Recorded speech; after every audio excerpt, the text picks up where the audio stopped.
Olá, eu sou Gisele Pires e hoje vamos conversar sobre a norma de desempenho, a NBR 15575, e sobre condições de exposição e por que o terreno e o entorno importam tanto na hora de você definir um projeto. Você já deve ter visto obras executadas que em pouco tempo estavam com a fachada feia, aquela textura escura, suja, né? Que não teve a durabilidade que você esperava. E muitas vezes a resposta é: usaram um material de má qualidade, não foi bem executado, por isso que está feio. E não é sempre assim. Vamos entender um pouquinho sobre isso? Muitas vezes o problema nasce na fase da escolha do terreno e da falta de avaliação das condições do entorno. O problema começa lá atrás.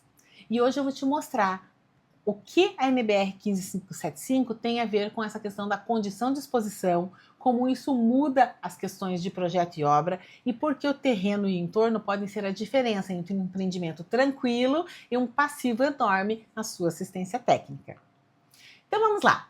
A norma de desempenho exige que a edificação entregue resultado ao longo do tempo. E isso depende do nível de agressividade do ambiente e das solicitações que esse prédio vai sofrer. O mesmo sistema pode funcionar super bem em um lugar e não ter o mesmo desempenho em outro. A exposição, o ambiente onde essa obra está inserida, muda tudo. Então, o que são as condições de exposição? Elas são agentes que aceleram a deterioração e os fatores do ambiente que aumentam o risco de falha. Por exemplo, questão de água, sol, vento, radiação térmica, a umidade. Isso faz com que apareçam infiltrações, fissuras, mofo, corrosão, descolamento de revestimento e tenha um desconforto térmico e acústico dependendo dessa condição de exposição. Então, o que observar no momento da escolha do terreno? Então, se o terreno for um terreno antigo, né? Então, o que você vai observar na época do projeto? Um exemplo, a cota desse terreno, né? A cota mais baixa. É uma região de enxurrada, tem áreas de alagamento, isso aumenta muito a chance de você ter problemas e por isso você tem que, talvez, contratar estudos de drenagem específicos. O nível de lençol freático, isso vai impactar na questão das fundações. A orientação solar e os ventos predominantes. Isso vai gerar impacto na questão térmica, na questão de estanqueidade. O sol e o vento definem o quanto a fachada vai dilatar, fissurar, envelhecer, que tipo de selante e revestimentos você vai ter que usar. Ainda temos a questão de vento e chuva. Vai ter uma maior demanda com relação à estanqueidade nas fachadas e das esquadrias. Isso pode ser um problema. A questão geotécnica, né, e movimentações. É necessário muitas vezes você fazer estudos adequados de sondagem para evitar diversos problemas futuros, como solos problemáticos, recalques, né, questão de contenções. Tudo isso pode virar fissura, trinca e outras patologias. Então, escolhido o terreno, entra um segundo passo, que é fazer essa avaliação de entorno. É aqui que você identifica as condições de exposição mais severas.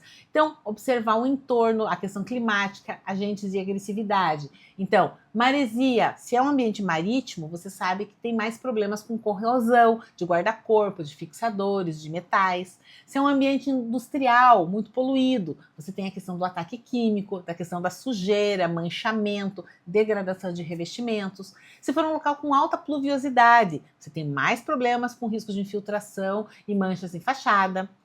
Alta radiação, variação térmica, então você tem maior movimentação, mais problemas com fissuras, falhas em selantes e entrada de água.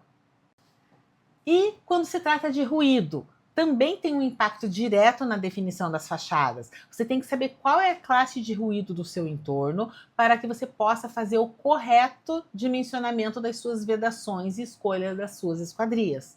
Você tem que olhar a questão das vias de tráfego ao redor, a presença de terminais rodoviários, de bares, áreas comerciais, né? Obras aí em regiões muito adensadas precisam ter um cuidado especial. Com relação à umidade, sombreamento, vegetação, microclima, isso também impacta.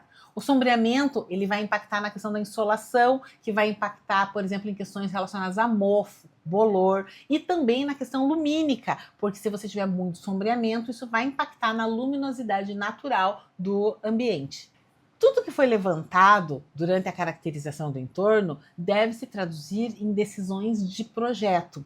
Então, como detalhes de fachada, a questão de pingadeiras, peitoriza, arremates, a questão da esquadria, para você definir qual é o nível de atenuação acústica, como que vai ser a interface com o teu sistema de vedação, que selante você vai utilizar. Na questão da cobertura, qual a inclinação, qual é o tipo de telha que você vai colocar, que tipo de fixação, o tipo de material, você vai escolher. Se é um ambiente com alto nível de corrosão, você não vai talvez escolher o mesmo tipo de material para um guarda-corpo, num caso de um ambiente menos corrosivo. E ainda tem impactos com relação a decisões de execução, como o controle de interfaces, né? Você evitar aí falhas, você ter mais inspeções, ensaios e checagens, muitas vezes fazendo simulações anteriores, fazendo protótipos, fazendo ensaios, por exemplo, de envelhecimento acelerado. E como evidenciar que tudo isso foi verificado, foi levantado à época do projeto, que foi adequadamente planejado, executado e que funcionou? Os ensaios, né? Então, no final da obra, você tem vários tipos de ensaios, como estanqueidade de esquadrias e fachada, um ensaio de ruído acústico, né? Na parte de fachadas, a parte de ensaios de envelhecimento acelerado de materiais que também podem ser feitos. Então, se você quer atender a norma de desempenho com segurança, lembre-se disso. O desempenho começa já na escolha do terreno, passa pela análise do entorno, vira atendimento em fase de projeto e depois na execução da obra. Se você precisar de ajuda para fazer uma análise dos seus projetos em atendimento à norma de desempenho, a LT pode ajudar você. Entre em contato com a gente. Até o próximo vídeo.